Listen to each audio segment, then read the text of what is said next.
Bonjour et bienvenue dans votre rendez-vous hebdomadaire d'information sur Nyon Région Télévision avec un invité exceptionnel, c'est Jean-Claude Biver qui viendra nous parler d'un livre qui lui est consacré. Nous recevrons des sportifs heureux qui ont brillé cette dernière semaine et puis nous rendrons bien évidemment hommage à Contessa Pignon, la rédactrice en chef du quotidien La Côte qui nous a subitement quittés.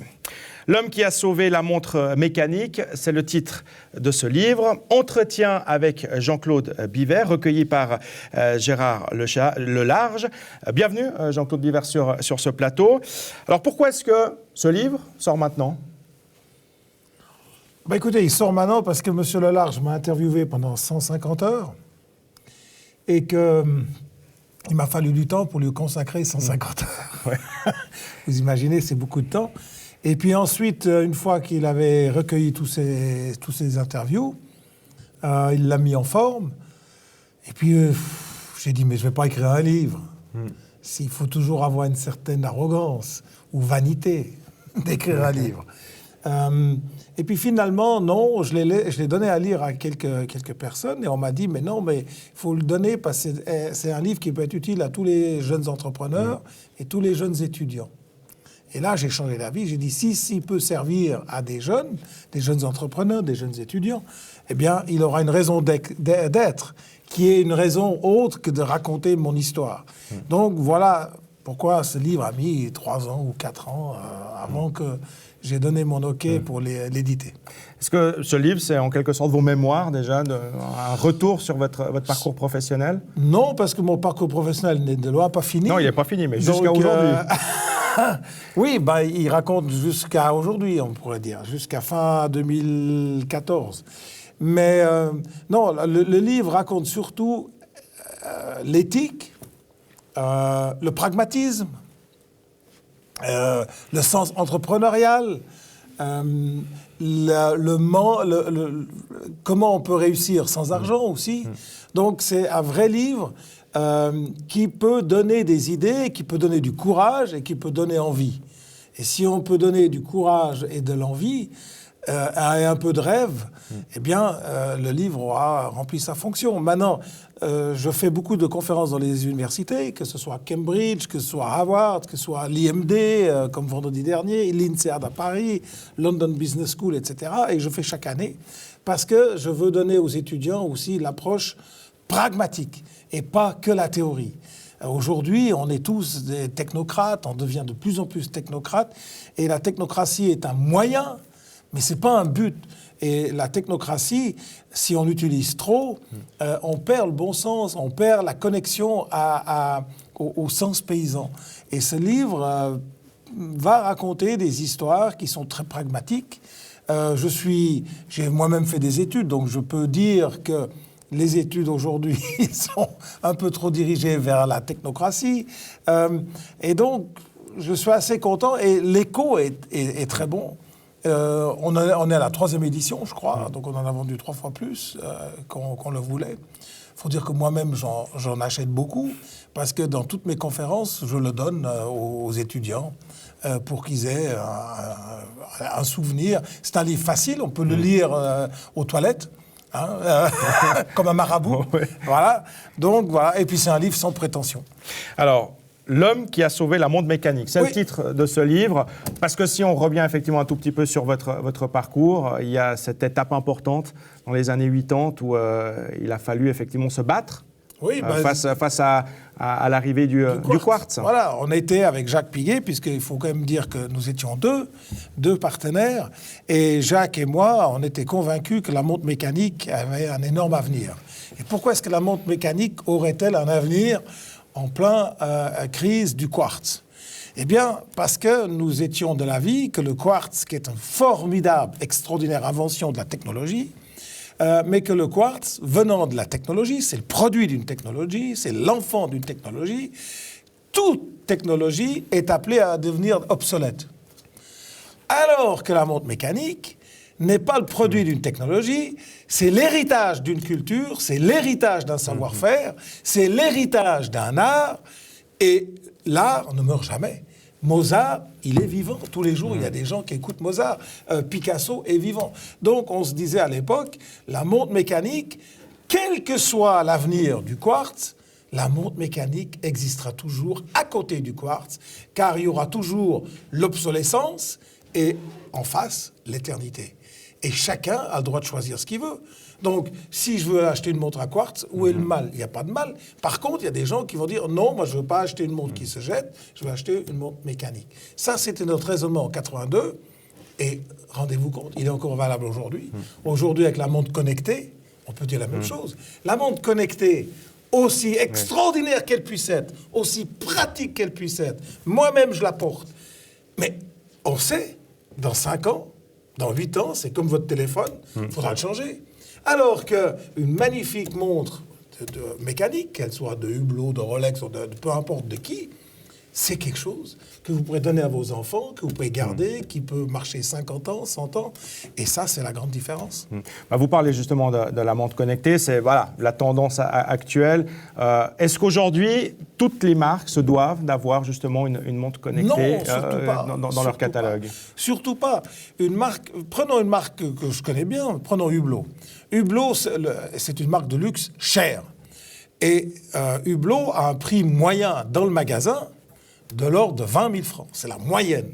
Si le magasin vend 100 montres et qu'on divise le chiffre d'affaires par 100, on arrivera à 20 000 francs par montre. Donc c'est énorme. Si Hublot fait une montre connectée à 20 000 francs, qui se jette dans 5 ans, vous pensez bien que personne ne va l'acheter. Si Hublot fait par contre une montre à 200 francs, qui se jette dans 5 ans, mais personne ne va l'acheter non plus, parce que c'est pas ce qu'on attend d'une Hublot. On veut du prestige, on veut quelque chose d'exclusif, etc. Donc, une marque comme Hublot ne peut en principe pas faire de montre connectée, parce qu'Hublot n'est pas dans ce type de métier. Alors, prenons maintenant la montre Tag Heuer. Le prix moyen de Tag Heuer, si Hublot c'est 20 000, le prix moyen de Tag Heuer c'est 3 000. C'est 7 fois moins. Et Tag Heuer a des montres dans sa collection qui coûtent 950 francs. Tag Heuer, c'est le luxe accessible. Donc, c'est du luxe, oui, pas c'est cher, mais c'est accessible. Eh bien, à 900 francs, ou à 1000 francs, Tag Heuer peut faire une montre connectée. Parce que c'est dans sa gamme.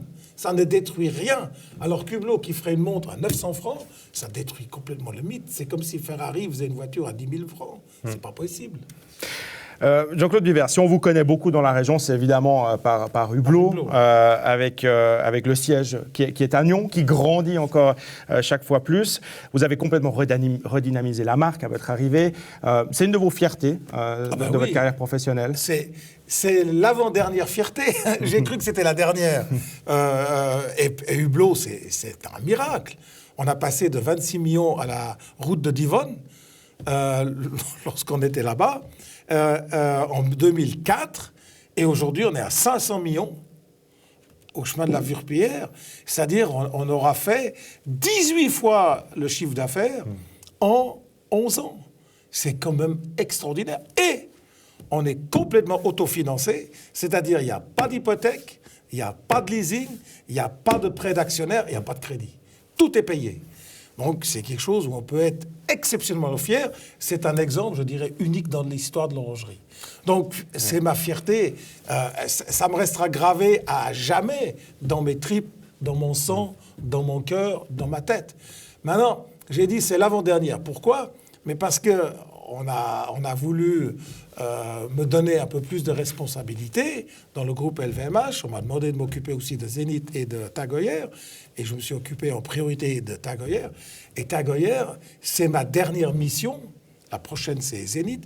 Mais la dernière mission dont je me suis occupé, depuis 1 an, même plus, 18 mois, 16 mois exactement, c'est Tag Heuer. Et Tag Heuer, aujourd'hui, quand je vois l'évolution, je suis extrêmement fier des équipes. On a fait un travail extraordinaire. D'ailleurs, une partie du travail a été fait avec les gens de Hublot. C'est toujours les mêmes gens. Ils m'aident. Encore ce matin, j'étais chez Hublot, mais on a parlé à un moment donné de Zénith. J'utilise le patron, mon ami Ricardo Guadalupe, qui est le CEO de Hublot. J'utilise la directrice marketing. Donc, on est toujours la même équipe. Et la même équipe s'occupe maintenant également de Tag Heuer. Ça veut dire qu'on peut reporter ce que vous avez fait avec Hublot, justement, à Tag Heuer et ensuite à Zénith? Oui, si les gens sont capables de comprendre. C'est-à-dire, c'est comme une équipe de football. vous changez les maillots d'une équipe de football, vous mettez l'équipe de football d'Allemagne et vous le mettez le maillot avec la croix suisse. Ils vont quand même gagner. Ils vont pas perdre parce qu'ils mettent tout d'un coup le maillot suisse. C'est-à-dire, on peut, dans des gammes de prix plus ou moins similaires, et c'est quand même un métier, c'est quand même toujours le même métier. Si maintenant cette équipe allait dans l'industrie automobile ou dans l'industrie des télécoms, je ne suis pas sûr qu'on réussirait. Mais comme on connaît tous l'horlogerie depuis plus de 20 ans, ça fait 20 ans qu'on est dedans, on n'est pas que des artisans de l'horlogerie, on est des passionnés de l'horlogerie, donc on la connaît particulièrement bien. Donc, et un passionné, en général, il a une vision plutôt large. Donc on arrive relativement facilement à gérer les 3 marques. On pourrait même en gérer d'autres. Je pense que ce n'est pas exactement les mêmes recettes, mais on est dans la même démarche. Vous voyez, vendre du Chasselas ou vendre du Bourgogne, c'est pas exactement la même chose, mais c'est quand même pas très différent. Par contre, vendre du parfum et du Chasselas, là, c'est un autre métier. Ouais. Pour conclure, Jean-Claude Biver, on connaît l'impact du Hublot justement dans la région nyonnaise. Vous aussi, vous avez un affect particulier du coup pour la région. Vous êtes un acteur. Vous l'êtes toujours, hein, même si vous n'êtes plus à la tête directement du Hublot, mais vous êtes un acteur économique important pour la région. Bien sûr. Écoutez, je suis toujours le président de Hublot. Puis comme je vous ai dit, Hublot restera gravé à jamais dans ma mémoire, dans mon cœur, dans mes tripes, dans mon sang. Donc, je vais mourir avec le timbre de Hublot. Vous savez, comme les vaches, le bétail en Amérique, là. Voilà, je suis au fer blanc, je suis marqué Hublot. Maintenant, Hublot, c'est indéracinable de Nyon. J'ai donc vécu quand on a vécu la route de Divonne dans l'immeuble de l'Armée du Salut. Et il y avait des gens qui sonnaient chez nous et qui disaient « Où est l'Armée du Salut ?» On disait « Elle est derrière ». Et c'était comme extraordinaire d'être dans le même immeuble que l'Armée du Salut. Et puis maintenant, on a 2 magnifiques manufactures au chemin de la Vierpierre. C'est quand même historique. Et ça crée un affect, ça crée une émotion. Ça crée une affection. Donc, Nyon est affectif pour moi. Et puis, j'ai la chance d'habiter moi-même aussi dans le canton de Vaud. Nyon est vaudois. Moi, je suis vaudois, je suis défenseur du terroir, je suis défenseur du Chasselas. Donc, je suis dans mon environnement. J'ai mes vaches dans le canton de Vaud, etc. Donc, il y a un affect, il y a une liaison tout à fait particulière. Et puis, je suis un copain de Daniel, de Rosla. J'ai fait le festival quand j'étais tout petit. Donc, voilà. Donc, Nyon reste effectivement, j'ai mon émotion et mon affection à Nyon. Merci beaucoup à Jean-Claude Biver. Je rappelle ce livre, hein, L'homme qui a sauvé la montre mécanique, hein, des entretiens où on en apprend effectivement beaucoup sur votre carrière professionnelle et qui pourra certainement en inspirer quelques-uns. Merci encore d'être venu sur ce plateau. Le musée du Léman accueille en ce moment une exposition intitulée « Les rives de Nyon » entre Débarcadère et Grande Jetée. Une exposition issue d'un travail académique d'étudiants de la Haute École du Paysage, de l'Ingénierie et de l'Architecture à Genève. Et Florian Cavalleri a rencontré Eric Amos, l'un des professeurs qui a supervisé ce travail. Et je suis justement avec 2 étudiants de l'EPIA, leur professeur et l'assistant d'enseignement de cette école qui a réalisé cette étude. Au final, c'est une exposition qui s'appelle Les rives de Nyon, Débarcadère et Grande Jetée. Quel était le cahier des charges, vous, Eric Amos, qui êtes le professeur de ces étudiants? Alors, il s'agit d'étudiants en architecture du paysage. Et dans ce cadre-là, il y a le déroulement d'un atelier de projet qui dure 16 semaines. Et tout au long de leur formation, il y a une progression dans la complexité de l'ouvrage. Là, le choix de cet ouvrage se justifie parce qu'au 5e semestre, on cherche à parler de l'espace public et du rapport au lac. Nyon, c'est du coup... Une ville tournée quand même plutôt vers le lac et justement entre le Débarcadère et la Grande Jetée, c'était finalement le terrain de jeu idéal pour vos étudiants. Terrain de jeu idéal pour son rapport au grand paysage, pour le rapport au lac et pour une ville qui doit sa qualité de vie principalement au lac. Et pour cette raison, on a contacté les services concernés dans la ville de Nyon, qui nous ont fait un très bon accueil, qui ont beaucoup contribué à prendre possession des lieux et de manière à ce que les étudiants puissent, en toute liberté, arpenter, questionner, s'imprégner de l'esprit du lieu pour pouvoir faire les propositions que l'on a vues, que l'on peut voir dans l'exposition. Oui, parce que qu'est-ce qu'on apprend à l'EPIA exactement ? Alors, le métier d'architecte paysagiste, c'est celui d'aménager l'espace en général, l'espace public en particulier, puisque les grands enjeux des années, des décennies à venir se passent véritablement dans l'espace public, apporter de la qualité. Et c'est toute cette complexité auquel On est confronté finalement. auquel on essaye de former nos étudiants. Thibaut Gazelle, ils ont bien travaillé, ces étudiants. Au final, c'est une quarantaine de projets. Comment ça s'est passé sur le terrain ? Donc les étudiants ont énormément travaillé, c'est un temps très court, 10 semaines, très intense. Les premiers temps, ils se rendent sur place, ils essayent de comprendre le site, aussi bien dans sa partie historique, dans ses usages, dans son quotidien. Et voilà, ils essayent de capter un peu toutes les informations qu'ils peuvent avoir. Et ensuite, ils vont travailler tous les jours, les week-ends, les soirs. C'est très intense, ils ont beaucoup bossé. C'est aussi pour ça qu'on essaye de les mettre un peu en avant par le biais de ces expositions, c'est pour montrer un peu tout ce travail. Et du coup, après, chaque étudiant propose un aménagement qui, voilà, chacun, c'est une quarantaine de propositions, tout est différent. Voilà. Et du coup, ça reflète aussi leur travail, leur personnalité. Voilà. Ben voilà, puis maintenant on est devant le musée du Léman justement où tous ces projets sont exposés. Je vous propose qu'on aille directement au cœur du sujet en compagnie de deux étudiants qui sont avec nous. Ils vont nous présenter justement leur projet, nous expliquer peut-être les caractéristiques de cet espace qui est donc inscrit entre la Grande Jetée et le débarcadère. Marion Cayat, votre projet, eh bien, il est directement devant le musée du Léman. Par quoi avez-vous été inspiré ? Quelles sont vos solutions ? Alors moi, ce qui m'a inspiré, c'est la trace historique des anciennes rives du Léman, qui était même anciennement une grève et qui a vraiment passé au ras des bâtiments. Donc du coup, c'est de recréer cette mémoire historique en un fil d'eau et en créant des nappes d'eau donc directement en lien avec l'eau du lac Léman. Et voilà, donc cette eau peut être enlevée par le biais de bassins de rétention. Comme ça donne un espace appropriable pour les publics, donc avec des grands domaines de manifestation en été et en hiver. C'est un espace qui est difficile à appréhender, le débarcadère, la Grande Jetée. C'est quoi la difficulté de travailler sur un projet comme ça ? Alors c'est un espace difficile, oui, parce que c'est quand même une grande échelle, donc de passer du projet de jardin à l'espace public.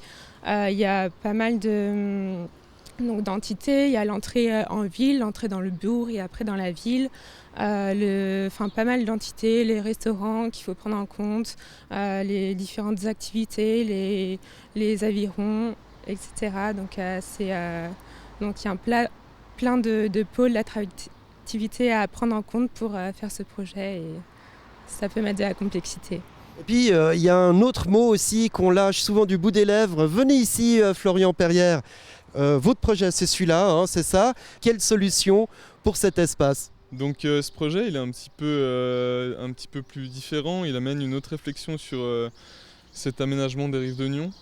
En fait l'idée c'était que la ville allait bientôt construire un parking souterrain et donc extraire environ 19 000 m3 de terre. Pour vous rendre compte, ça fait à peu près 2 fois la tour de Pise, le volume de terre excavé. Et donc l'idée c'était en fait de réutiliser, revaloriser tous ces matériaux au sein de ce site et d'en faire des îles artificielles. Donc de prolonger un petit peu les rives de Nyon. Ça parle un petit peu d'écologie, d'économie, de ce qui est un petit peu dans l'air du temps. Et ça amène aussi peut-être une autre façon de s'approprier le lac.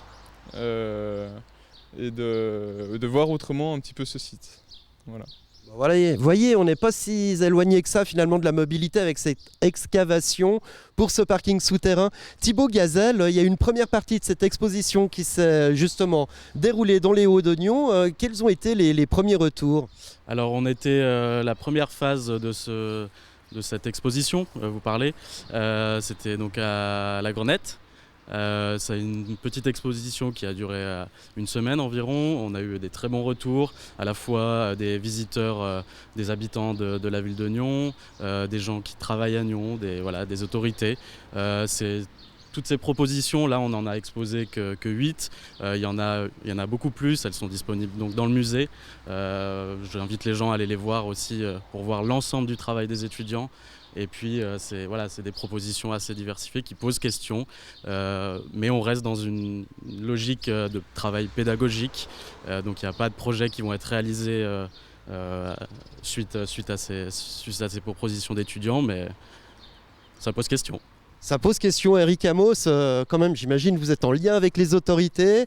Est-ce qu'il y a des petites idées de ces étudiants qui pourraient être repris? Est-ce que les autorités ont prêté une oreille attentive à ces projets? Alors, les autorités ont effectivement apprécié à sa juste valeur le travail important de ces étudiants et sans doute vont s'en nourrir, même peut-être inconsciemment. C'est aussi une manière de relancer un débat, une discussion avec des propositions sans aucun engagement, sans aucune contrainte ni autre ambition que celle d'être un exercice pédagogique, mais qui peut être à l'origine d'une nouvelle réflexion qui repartirait sur ces bases-là, sur les bases de propositions qui seront prises en compte aussi par le public, pas que par les politiques, et qui pourraient être à l'origine d'une nouvelle dynamique. Une nouvelle réflexion, une nouvelle peut-être tendance et peut-être des nouveaux aménagements au bord du lac. L'Épia, on n'a pas fini d'en parler puisque je crois qu'il y aura un second round qui aura lieu pendant les Journées du patrimoine, c'est ça ? Effectivement, la phase de ce travail d'étudiants au bord du lac a commencé à débuter par un projet de jardin dans le parc de la Villa Niedermeyer ou du conservatoire à l'entrée de Nyon. Et ce projet va être exposé le long des rives du lac dans le cadre du parc durant les Journées du patrimoine. Et j'invite tout le monde, toute personne intéressée pour l'évolution possible de ce périmètre également très intéressant et très précieux pour la ville, de venir découvrir cette exposition qui aura lieu durant les Journées du patrimoine de mémoire le week-end du 17-18 septembre. Voilà, un jour près. Voilà, on remet le couvert avec l'Épia en septembre, mais pour l'instant, cette exposition est à voir les pieds dans l'eau devant le musée du Léman jusqu'au début 1er juillet. Voilà, à vous Mike.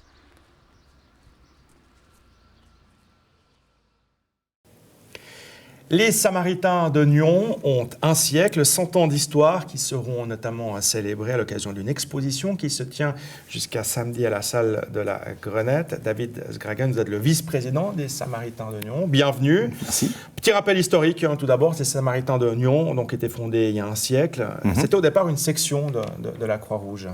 Tout à fait, c'est une section de la Croix-Rouge qui a été fondée, qui s'est séparée assez rapidement d'ailleurs de cette entité. Et puis elle a évolué effectivement au fil des années. On a eu dans cette section beaucoup de secouristes qui ont aidé pour la Seconde Guerre mondiale, la Première et la Seconde Guerre, qui se sont d'ailleurs spécialisés dans les blessures qui étaient dites de guerre à l'époque.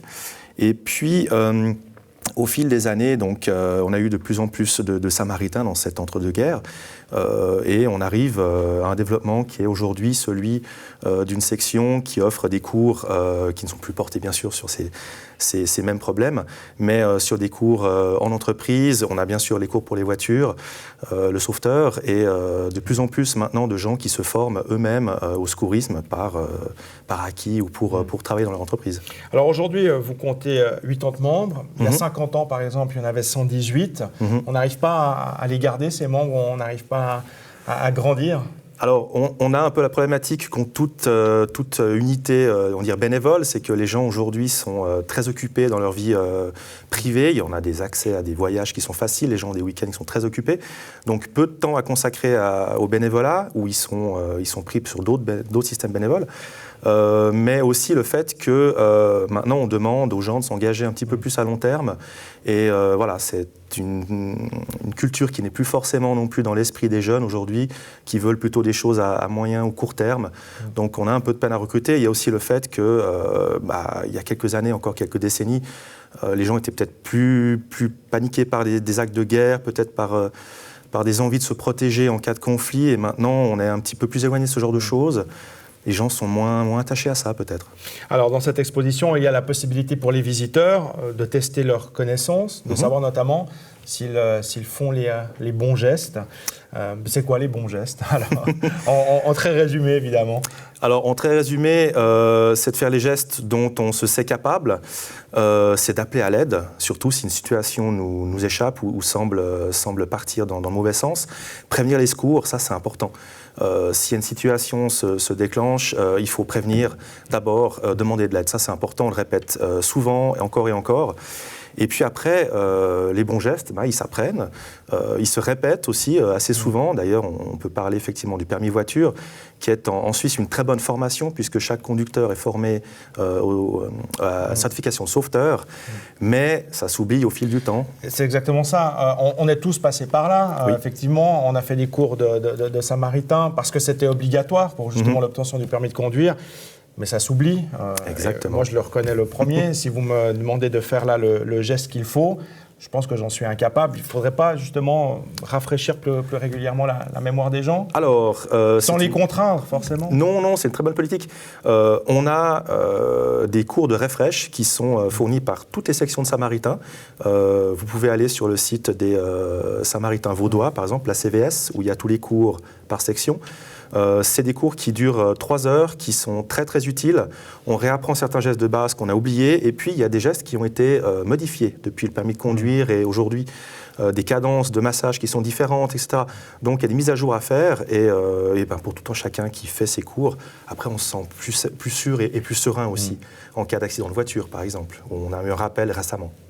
Merci beaucoup, David Sgragen, avec donc cette exposition à la Grenette pour les 100 ans des Samaritains de Nyon. Merci. Exact, mais je vous en prie.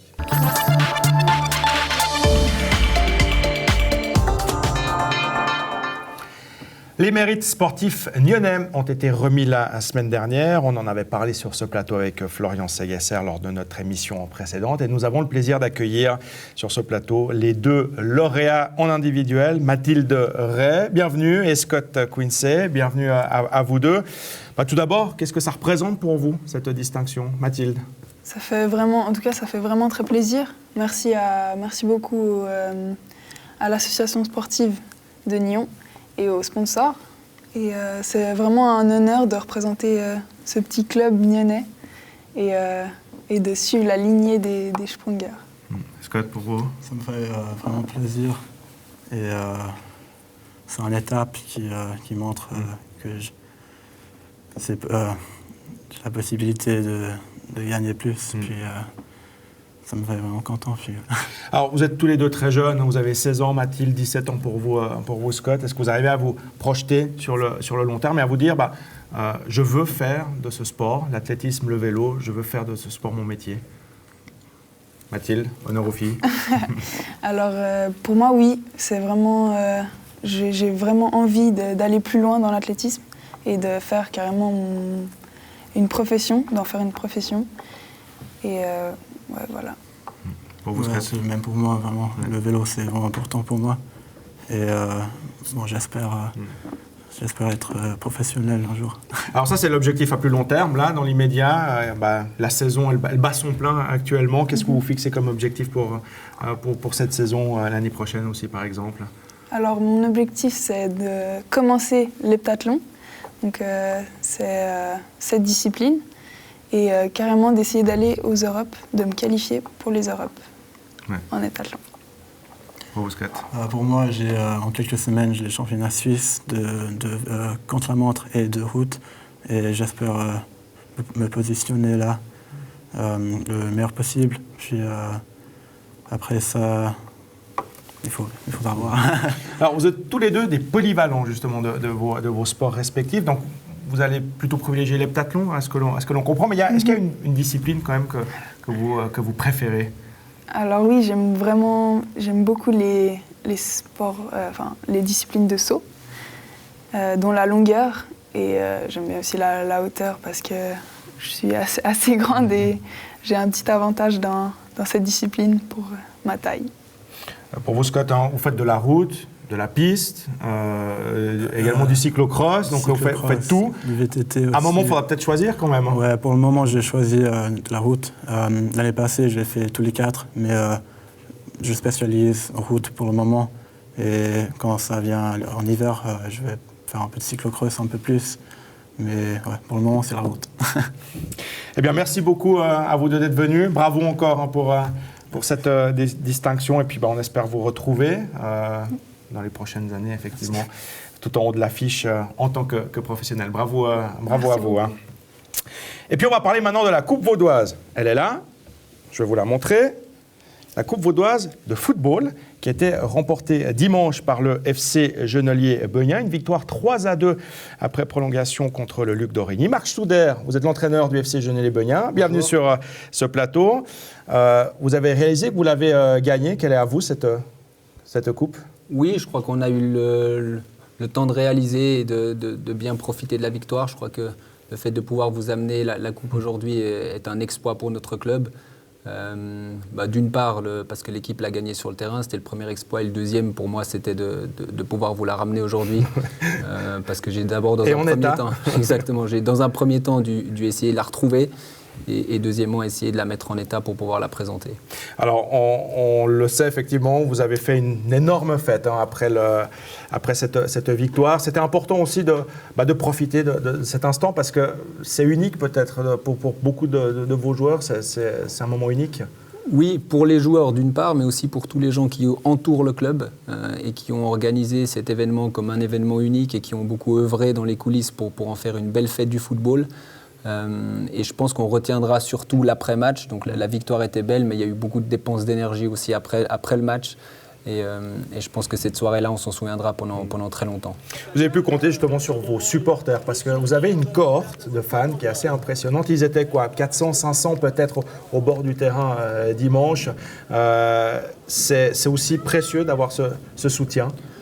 Très. Je pense que les joueurs le ressentent.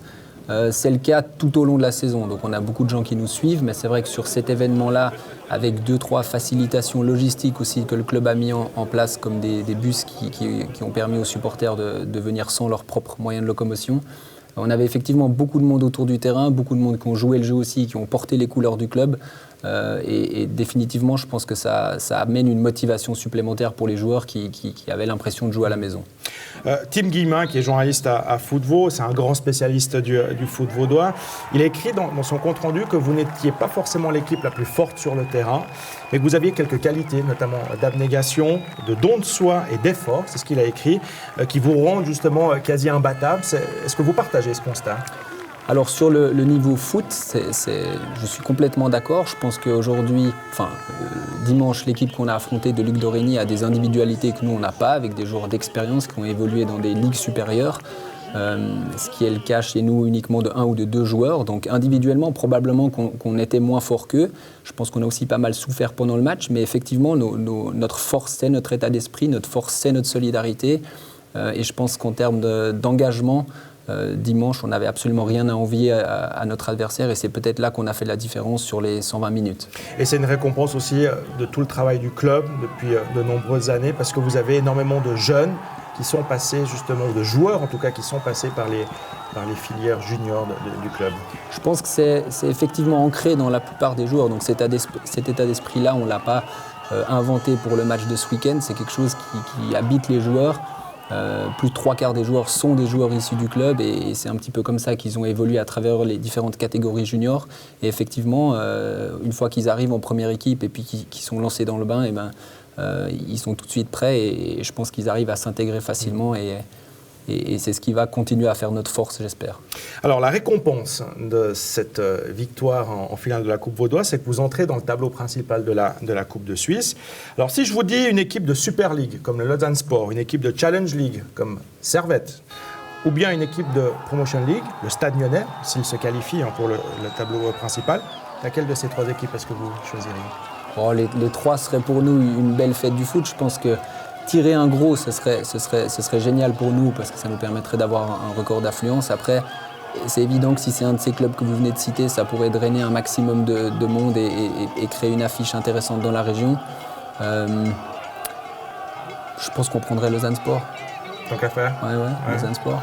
Avec quand même la difficulté de la tâche, parce que évidemment à votre niveau-là, affronter une équipe de Super League, on ne dit jamais que c'est impossible, puisque tout est possible en sport, mais ce serait quand même un immense défi, une immense montagne à gravir. Bien sûr, aujourd'hui on a gagné la Coupe Vaudoise qui représente donc ce qui se fait de mieux en termes de foot régional, mais il y a quand même 17 équipes qui évoluent au-dessus de nous dans le canton de Vaud qui sont dans les ligues supérieures. Mais c'est vrai que si on pouvait maintenant aller défier la numéro 1 qui est Lausanne Sport, je pense que ce serait une jolie récompense. Alors je tenais à remercier Footmag d'ailleurs pour les images de cette finale de la Coupe là, qui nous ont été mises à disposition. Un mot pour terminer sur le championnat, parce qu'il vous reste encore 4 matchs. Vous allez retrouver le Luc dans une dizaine de jours. Vous êtes en tête de votre groupe de deuxième ligue. Est-ce que la promotion en deuxième ligue inter est un objectif? Alors je dirais que ce n'est pas un objectif avoué du club. Maintenant, il y a une réalité du terrain qui fait qu'effectivement, on joue les premiers rôles en deuxième ligue depuis plus de 3-4 ans. Et aujourd'hui, je pense qu'on serait capable de récater dans la Ligue supérieure tout en gardant les valeurs et la philosophie du club qui est celle de pouvoir faire jouer nos jeunes et de rester dans un contexte foot amateur. Donc effectivement, avec la fin de championnat qui se présente, c'est un objectif qui devient de plus en plus présent et qu'on pense réaliste et réalisable. Merci beaucoup Marc Souder. Bravo encore donc pour cette victoire. Le FC Genolier-Beugnin qui a donc remporté la Coupe Vaudoise de football. Merci. Merci. Et puis nous allons terminer cette édition avec une page qu'on n'aurait jamais souhaité évidemment vous présenter. Contessa Pignon, notre consort, notre collègue, notre partenaire de tous les instants, notre soutien inconditionnel, notre amie aussi. Contessa Pignon, la rédactrice en chef du quotidien La Côte, nous a quittés. Elle était venue plusieurs fois sur ce plateau. Elle avait présenté la soirée de la personnalité de La Côte, diffusée sur notre chaîne, et c'était il y a 3 mois. Notre concours est désormais instauré, je dirais même attendu. Ce n'est pas encore une tradition, il lui faudra encore quelques années. Mais vu le vote que nous avons eu cette année, on voit que vous attendez, que vous aimez ce concours. Et ce concours Personnalité La Côte a pour unique ambition que ce journal soit la voix de ses lecteurs pour honorer des personnalités de la région et les remercier de leur engagement, de tisser à leur tour des liens, d'y avoir cru, de s'être lancé, d'avoir concrétisé un projet, de le porter et de le partager. Cette disparition a donc été un choc pour nous tous, pour ses amis, pour ses proches, pour sa famille, mais aussi et surtout pour ses collègues du journal. Rodolphe Henner, vous êtes journaliste au quotidien La Côte, bienvenue sur ce plateau. Et puis Isidore Raposo, vous aviez dirigé la rédaction de La Côte avec Contessa comme rédactrice en chef. Moi j'ai d'abord envie de vous demander à vous, Rodolphe, comment elle va la rédaction aujourd'hui ? Faut pas se mentir, c'est un traumatisme collectif, c'est très dur à encaisser. Parce qu'au-delà de la disparition d'une personne, c'est la disparition d'une manière de faire du journalisme dans l'adversité, parce qu'on a des conditions de travail relativement difficiles. La presse connaît des crises que vous connaissez certainement. Malgré cela, Contessa a été pour nous, pendant de nombreuses années, une figure bienveillante, une grande sœur, quelqu'un qui a pris soin de nous. On lui le rendait bien, c'est certain. On a beaucoup travaillé pour elle. Elle a beaucoup travaillé pour nous. Et c'est dans cette adversité-là une manière de faire du journalisme qui s'en va. Et c'est pour nous une histoire commune qui s'arrête. Alors, je ne sais pas, la rédaction, de toute façon, s'en remettra parce qu'il faut s'en remettre, parce que la vie continue. Mais il ne faut pas vous cacher que le coup est très, très, très, très dur à encaisser pour tout le monde. Isidore ? C'est évidemment des moments difficiles dans lesquels on pense à tout ce qui s'est passé, au moment qu'on a vécu avec Contessa. Moi, ma première pensée, elle va évidemment vers la rédaction, parce que quand on perd une personnalité qui était bien plus qu'une rédactrice en chef, c'était une personne qui était tout le temps à l'écoute. Elle portait sur elle pas seulement des problèmes rédactionnels, pas seulement des projets, mais aussi beaucoup de problèmes personnels des collaborateurs. Elle partageait volontiers, elle donnait des conseils, mais c'était surtout une qualité d'écoute qui était absolument fantastique. Et évidemment, c'est un peu comme dans une grande fratrie, c'est quand on perd la maman, et on sait bien que le papa peut être important, mais la maman, c'est bien plus important parce qu'il y a là un lien qui est quasi viscéral. Alors, il y a eu énormément d'hommages qui ont été rendus par toutes les personnalités de la côte et de plus loin, évidemment. Je vous propose d'écouter quelques réactions de la part des journalistes, justement, de la rédaction de la côte qui ont tenu à lui rendre hommage. Alors là, on est dans la salle de rédaction où on avait le briefing chaque matin sur les coups de 9h. Et puis jeudi, briefing, il n'y a pas eu parce que Contessa n'est jamais venue, quoi. Elle a rejoint le quotidien de la côte comme pigiste, comme on dit, les correspondants occasionnels. Ça devait être dans 1994 ou 1993. Et moi, j'ai quitté la côte une première fois en 1995 et elle a commencé à travailler ici, à y faire son stage en 1996. Elle n'a jamais quitté. Elle a beaucoup donné pour ce journal, jusqu'à en devenir rédactrice en chef. Pour elle, qui se donnait sans compter pour le journal, on était prêt aussi à renverser des montagnes pour l'accompagner, parce qu'elle était passionnée et on avait envie d'être passionné avec elle. Clairement, c'était la maman, avec toutes les tolérances d'une maman, dans un monde super exigeant qui suit dans le journal au quotidien. Et puis, donc c'était un management basé sur la bienveillance avant tout, sur l'accompagnement, la bienveillance. Et c'est rarissime dans le monde d'aujourd'hui. Le journal que nous avons fait pour mardi, les 4 pages d'hommage que nous lui avons rendues, ça a été un exercice extrêmement difficile. En même temps, on sentait qu'elle était là et qu'elle nous accompagnait. Il y avait une sorte de force.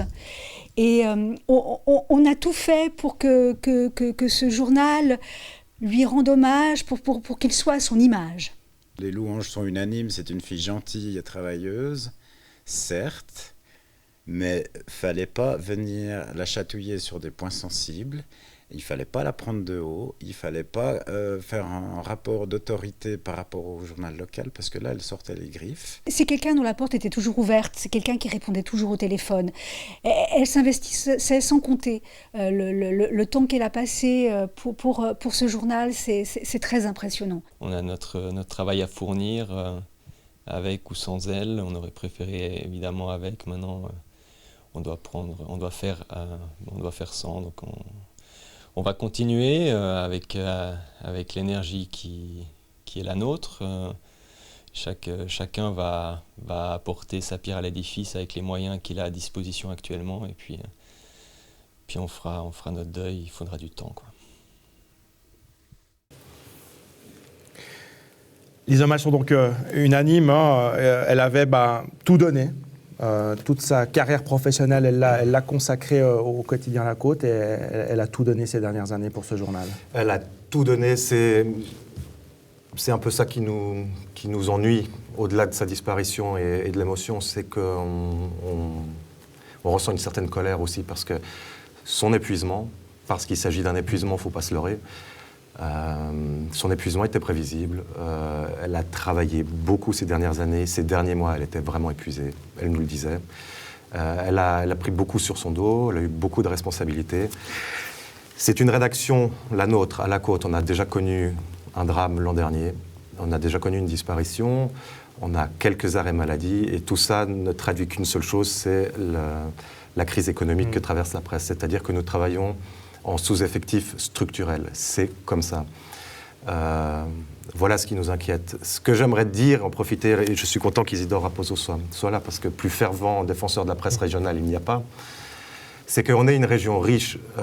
Nous, on travaille avec acharnement pour créer un journal. On fait comme vous, on fait le même métier. On va parler des artistes, on va parler des sportifs, on va parler de la politique. Certains pensent que les journalistes ne travaillent pas beaucoup, qu'on est un petit peu des glandeurs. C'est faux. Vous pouvez nous voir aux conseils communaux des villages. Tous les week-ends, on est au bord des terrains de foot. Nos photographes sont partout. On relate l'information. Cette information, elle coûte, elle n'est pas gratuite. Depuis quelques années, Internet est venu. On pense que l'information est gratuite. Non, il y a des gens derrière qui travaillent, qui doivent réfléchir, qui doivent analyser. J'aimerais juste rappeler qu'un journal local, c'est extrêmement important pour une communauté, pour sa démocratie. On sort des élections. Il me semble qu'on a très bien travaillé sur ces élections. On a pu donner la parole à chacun. J'aimerais renvoyer un petit peu la responsabilité aux lecteurs, à ceux qui nous aiment. Je le crois sincèrement, parce que j'accepte tous les compliments qu'on reçoit quand on nous dit que le journal est bien. Je le crois sincèrement. J'aimerais juste rappeler à toute la population de ce district que l'existence de ce journal n'est pas acquise éternellement, qu'on vit sous la menace d'une disparition. Et j'espère croire que cette région qui est riche économiquement peut se permettre d'avoir un nombre suffisamment grand d'abonnés qui soutiennent ce journal, parce que, je le dis vraiment, on travaille dans des conditions économiques très difficiles. Je ne veux pas rattacher la mort de Contessa qu'à ceci, il y a peut-être d'autres soucis. Mais quand ce journal disparaîtra, si ça doit advenir, moi je ne serai pas là pour rigoler évidemment, mais personne ne rigolera. Ce serait une énorme perte. Isidore, effectivement, Contessa, elle incarnait vraiment ce journal et de manière plus large et générale une manière de travailler, une manière de faire et ce journalisme, cette presse locale. Elle a vécu cette charge pleinement. Ça veut dire qu'à part le journal lui-même au quotidien, il faut voir tout ce qu'il y a autour, les débats, des opérations comme les personnalités de la Côte. Elle avait adhéré également au Forum de l'économie de la Côte, qu'elle contribuait à animer, elle participait aux séances du comité d'organisation. Il y a plein de tâches qu'effectue un rédacteur en chef et qu'on ne voit pas. Et elle les a vraiment toutes assumées en y consacrant le temps qu'il fallait. Je crois que Rodolphe a raison de rappeler qu'aujourd'hui, rien n'est acquis, rien n'est définitivement acquis, et qu'une presse régionale, si on ne veut pas n'avoir plus qu'à disposition que quelques petites nouvelles, elle mérite un attachement. Et l'attachement du lecteur, le minimum qu'il peut faire, c'est s'abonner. Moi, j'aimerais juste donner un tout petit détail. C'est aussi une manière d'égratigner un peu le monde politique. Chaque année, en décembre, à Berne, on parle de l'aide à la presse. Et puis, on parle d'un montant de 30, de 50, de 80 millions. N'est-ce pas? Mais c'est en réalité une aide à la diffusion, donc une aide à la poste, principalement. Cette même poste qui, ces dernières années, a augmenté les prix de distribution de manière considérable. Et quand vous avez dans certaines rédactions où finalement la diffusion du journal vous coûte la moitié de la masse salariale, il y a quelque chose qui est complètement anormal. Et on vit avec ça. En plus, la Côte, avec les achats transfrontaliers, ils ont plus que doublé entre le moment où j'ai passé la main, en 2012, et 2015. On est passé, selon l'étude du Crédit Suisse, de 5 milliards, ça c'est sur l'ensemble du territoire suisse, à 12 milliards. Mais cette région-là, comme la région baloise ou la région sangalloise, sont particulièrement touchées parce que quelques minutes de voiture suffisent pour aller faire ses achats de l'autre côté de la frontière. Et évidemment, vous allez me dire quelle est la conséquence pour un journal. Tout simplement, les commerçants d'ici n'ont plus les mêmes moyens, en vue leur baisse de chiffre d'affaires, pour mettre de la publicité qui reste la source principale de la presse régionale. Vous n'avez aucun journal régional dans le modèle de la presse suisse qui a moins de 60% des recettes qui sont formées par la publicité. Alors, on se pose évidemment beaucoup de questions quant à l'avenir du journal, mais pour conclure, est-ce qu'il y a un héritage, Contessa, qui doit perdurer justement et qu'on va retrouver ces prochaines années encore dans la Côte? C'est ce qui sera très très dur. Moi, je le souhaite de tout mon cœur. Je crois que tous les journalistes de la Côte le souhaitent. Alors, la marque de fabrique de Contessa, ça a été dit, hein, c'est une bienveillance avant tout. Bienveillance, côté maternel, grande sœur. Oui, ça ne veut pas dire que c'était une idiote, ça ne veut pas dire qu'elle n'avait pas de caractère. Elle avait énormément d'humour. On se moquait beaucoup les uns des autres, on se moquait du monde politique. L'héritage, c'est ça, c'est une espèce de décontraction et de passion. Des rapports de force très peu nombreux, et toujours essayer de s'arranger, et puis une manière de faire vivre une rédaction avec beaucoup d'événements privés en dehors. C'est-à-dire qu'on était tous devenus amis, on est tous amis avec elle, C'est aller boire des cafés, c'est manger au restaurant de temps en temps, c'est faire des grandes fêtes entre nous. Et ça avait lieu régulièrement. Si cette rédaction arrive à maintenir cet état d'esprit-là, c'est-à-dire qu'on n'est pas juste des collègues, qu'on est bien plus parce qu'on est passionné par la même chose, oui, l'héritage de Contessa perdurera. Merci beaucoup, messieurs, d'être venus sur ce plateau pour témoigner justement et rendre ainsi un dernier hommage à Contessa Pignon, la rédactrice en chef du quotidien La Côte, qui nous a donc subitement quittés la semaine dernière. C'est la fin de cette édition. On vous retrouve évidemment avec grand plaisir la semaine prochaine pour un nouveau journal. Très belle semaine à vous et à très bientôt.